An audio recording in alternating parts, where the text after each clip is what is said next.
Halo semuanya, kami dari kelompok 7 ingin menjelaskan tentang analisa yang kami dapatkan dari kasus yang sedang hangat diperbincangkan di media sosial, yaitu adalah kasus Claremont versus Code Blue. Dalam kasus ini, Code Blue sebagai influencer media sosial khususnya di bidang F&B diduga membuat beberapa konten yang ingin menjatuhkan Claremont. Code Blue berhasil untuk menjatuhkan usaha Claremont. Pada saat ini, Claremont dinilai mengalami kerugian lebih dari 2 miliar selama beberapa tahun belakangan ini. Akhirnya, setelah beberapa tahun belakangan ini, Claremont mencari fakta-fakta, ditemukanlah beberapa fakta bahwa konten-konten yang dibuat oleh Code Blue adalah hoax. Dan berikut kami akan menerangkan beberapa analisis dari beberapa aspek yang kelompok kami lakukan. Food vlogger William Anderson ini, atau yang kita kenal sebagai Code Blue, ia dituduh melakukan pemerasan terhadap Claremont Patisserie, yaitu meminta bayaran sebesar 350 juta untuk menjadi imbalan menghapus konten video yang dia unggah tersebut. Orang pertama yang terlibat pada kasus ini yaitu Code Blue, yaitu William Anderson sebagai food vlogger yang mengunggah konten negatif tersebut. Yang kedua yaitu ada Claremont Patisserie yang diduga menjadi korban pemerasan oleh Code Blue. Yang ketiga ada Mutfi Anam, anggota Komisi 6 DPR RI yang menyoroti kasus ini pada dalam rapat Menteri Perdagangan. Yang keempat tentu saja Polres Metro Jakarta Selatan, pihak kepolisian yang menangani laporan Claremont Patisserie ini. Kasus ini terjadi dan viral pada saat Code Blue mengunggah konten video tersebut pada tanggal 15 November 2024. Kasus ini mencuat ke publik dan ramai lagi kembali, yaitu pada saat anggota DPR RI membahas pada rapat, yaitu pada awal-awal Maret 2020. Kejadian ini berlangsung di Jakarta dengan ulasan yang diunggah oleh Code Blue di media sosial dan laporan polisi yang dilakukan di Polres Metro Jakarta Selatan. Code Blue mengunggah ulasan negatif terhadap Claremont Patisserie, menuduh mereka memberikan kue kadaluarsa seperti panti asuhan.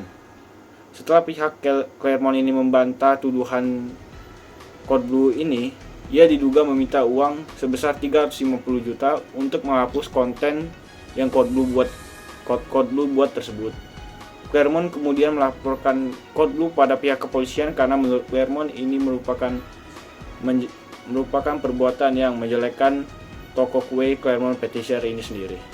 Satu, dari sisi hukum, tindakan meminta uang untuk menghapus konten negatif dapat dikategorikan sebagai pemerasan yang melanggar pasal 368 KUHP. Penyebaran informasi yang tidak benar juga dapat melanggar UU ITE pasal 27 ayat 3 tentang pencemaran nama baik. 2. Dari sisi etika profesi. Sebagai food blogger, Code Blue mempunyai tanggung jawab untuk menyampaikan ulasan dari makanan dengan cara yang objektif dan berdasarkan fakta. Menggunakan pengaruh untuk mendapatkan keuntungan pribadi dengan cara yang tidak etis dapat merusak kepercayaan publik akan profesi tersebut. 3. Dari sisi sosial. Kasus ini menimbulkan keresahan di masyarakat, terutama di kalangan pelaku usaha kecil dan menengah atau UMKM yang khawatir menjadi korban ulasan negatif yang tidak berdasar. Seruan boikot terhadap Code Blue juga menunjukkan bahwa publik tidak mentolerir tindakan yang dianggap merugikan pihak lain demi keuntungan pribadi. 4. Dari sisi regulasi. Anggota DPR RI Mufti Anam menyoroti kurangnya pengawasan dari Kementerian Perdagangan terhadap konten ulasan produk di media sosial. DPR RI mendesak pemerintah untuk membuat regulasi yang dapat mengatur aktivitas konten creator agar tidak merugikan pelaku usaha dan konsumen. Dalam kasus kontroversi Code Blue, terdapat dua jenis klaim. Klaim yang pertama adalah klaim faktual. Code Blue dilaporkan atas dugaan pemerasan terhadap sebuah usaha kuliner toko kue Claremont. Klaim ini bisa dibuktikan karena berdasarkan laporan hukum.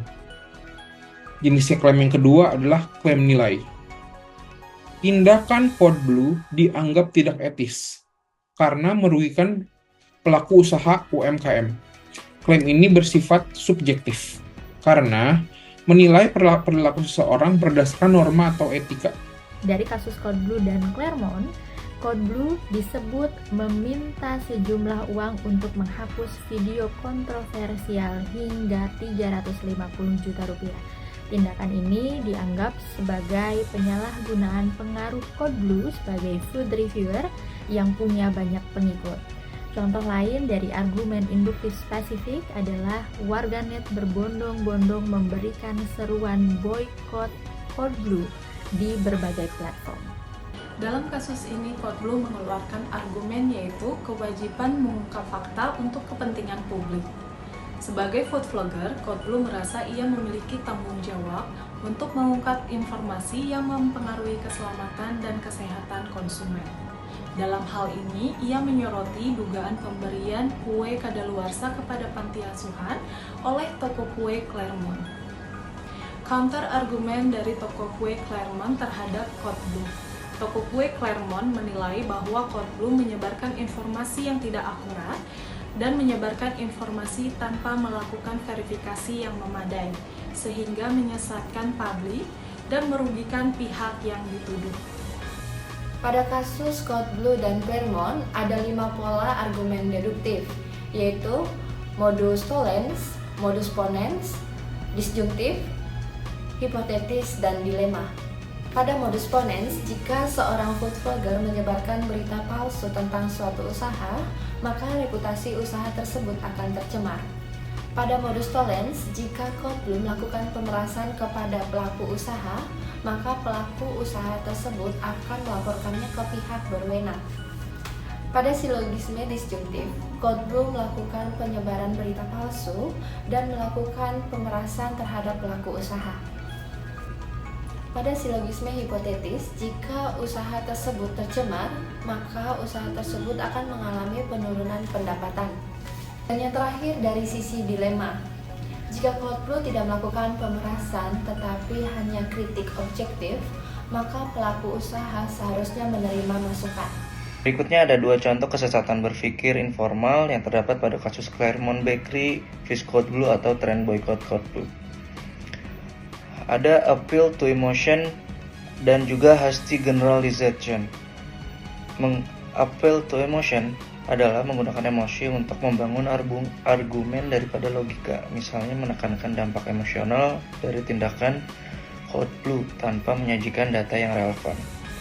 Dalam konteks kasus ini, strategi ini sering digunakan untuk membangkitkan reaksi emosional publik. Selanjutnya ada hasty generalization, atau sama dengan menarik kesimpulan umum dari bukti yang tidak cukup. Misalnya, jika satu pengalaman negatif dengan Code Blue digunakan untuk menyimpulkan bahwa semua interaksi mereka sama saja buruk. Hasty generalization sering muncul dalam argumen yang dibuat oleh pendukung boykot. Terima kasih telah menyimak video ini. Semoga video ini dapat bermanfaat untuk Anda dan video ini dapat membuat Anda lebih mengerti tentang analisa-analisa dari sebuah kasus.